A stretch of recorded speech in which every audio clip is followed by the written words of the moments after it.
In today's show, a blunder from the White House, a thermodynamic currency for AI labour, and the 2026 AI International Safety Report. This is Priviso Live.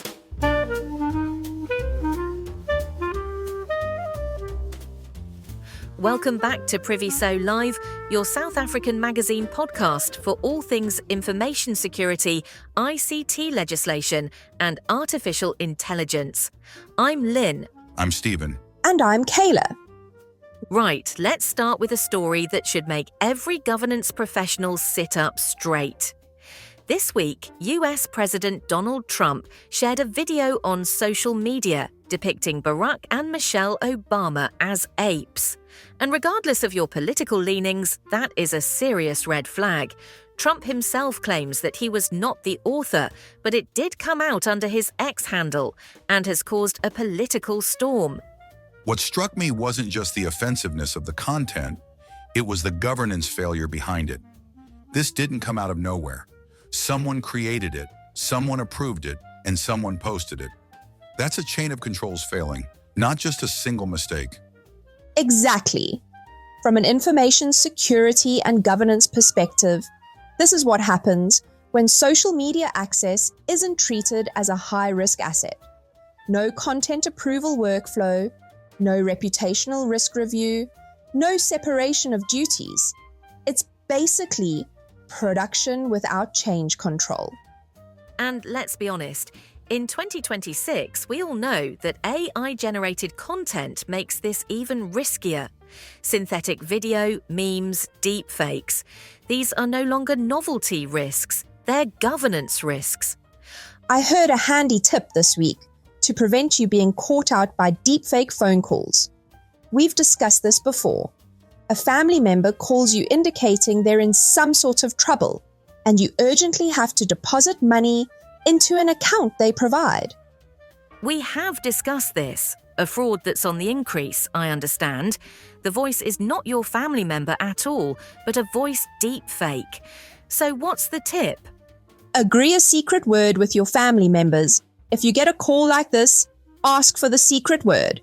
If it's an attacker, they won't be able to answer. Neural multi-factor authentication.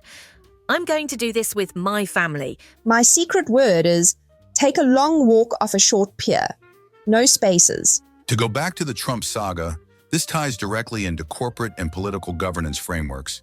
If you're running an organization and your official channels can publish unreviewed content, then your risk register is lying to you. And for South African listeners, think about King 4. Think about reputational risk. Think about social media as a critical communication channel. If this can happen at that level, it can happen in your company too. The second item this week comes from Brian Remele on X, and it's one of those posts that looks simple on the surface, but opens a very deep rabbit hole. Brian Remele is well known in AI circles for thinking about systems, not just software. He's been talking for years about what happens when machines stop being tools and start becoming economic actors. And that's where JouleWork comes in, his idea of a thermodynamic currency for AI labour. Now that sounds abstract, but the intuition is actually quite practical. The core idea is this: human labor has always been measured indirectly. Time, wages, productivity. AI labor, however, is fundamentally tied to physics. Compute consumes energy. Energy is measurable, and energy has a cost. So instead of pretending AI work is free or just software, JouleWork frames AI output in terms of joules, actual units of energy consumed to perform cognitive work. Reasoning, planning, inference, all of it burns power. This matters. Once autonomous agents start doing work, writing code, negotiating contracts, running processes, we need a way to measure how much work they're actually doing. Exactly. If an AI agent completes a task that would take a human 8 hours, but it consumes a certain amount of compute and energy to do so, JouleWork gives you a common denominator to compare cost, efficiency, and scale. And this has governance consequences.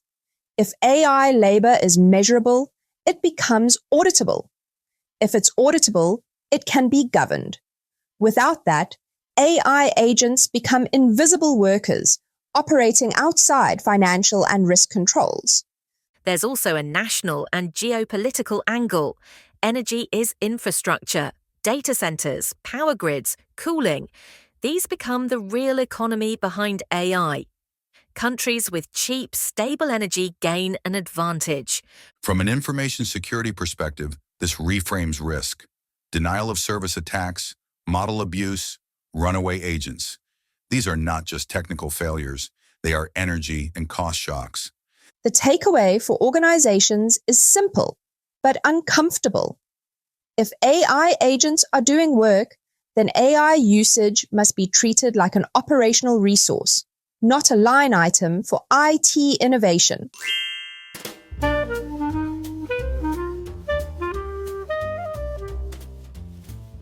Now to the heavyweight document of the week, the International AI Safety Report 2026. This is the second edition following the Bletchley Park AI Safety Summit, and it's meant to be a shared scientific baseline, not a policy manifesto. A week after we discussed Maltbook, I'm not sure if this report is prescient or outdated. The report is chaired by Professor Yoshua Bengio, with more than 100 contributors across academia, industry, and civil society, nominated by over 30 countries and international organizations. It's deliberately cautious, evidence-based, and frankly sobering. Section 1.3 looks ahead to capabilities by 2030. And the key message is not prediction, it's plausibility. The report outlines several scenarios, from stagnation to rapid acceleration. The acceleration scenario is the one that should make risk professionals uneasy. If AI systems materially accelerate AI research itself, then capability growth could become non-linear. But the report is equally clear that capability will remain jagged. Systems may reason brilliantly in mathematics and coding, while still failing at basic real-world tasks. This mismatch is a governance nightmare. Because organizations don't deploy AI in controlled benchmark environments.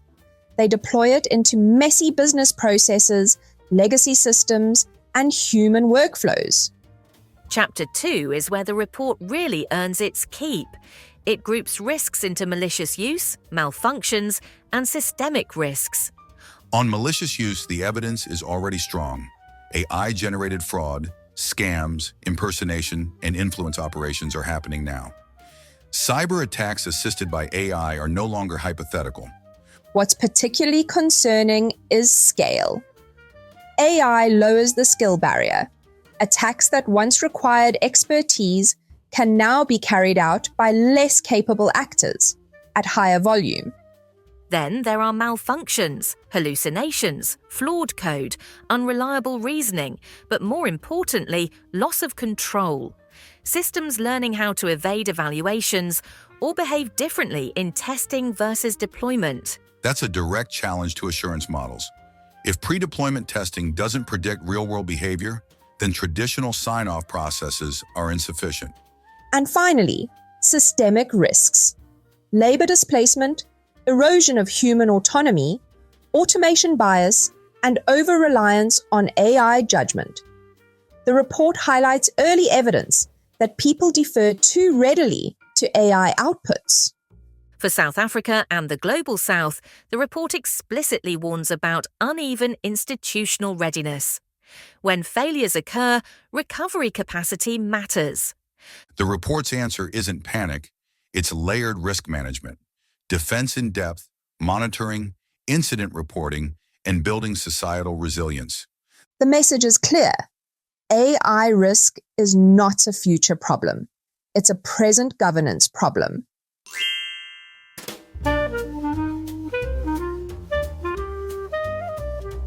That brings us to the end of this week's Priviso Live. If there's one message, it's this. AI is becoming labor, infrastructure, and risk all at once. Yep, and if your governance frameworks haven't caught up yet, they're already behind. And there you have it. This has been Priviso Live. We hope you found today's episode interesting. If you did, please share it with your colleagues, your friends, your family. Word of mouth is a strong driver of podcast growth. If you want to hear more of the same, subscribe to Priviso Live on Apple, Samsung, Spotify, iHeartRadio, or YouTube. And if you need security, risk, or ICT legislation advice, contact Priviso Consulting directly at admin@priviso.co.za. And if you have topics you'd like us to cover or questions about anything we discussed today, reach out to us.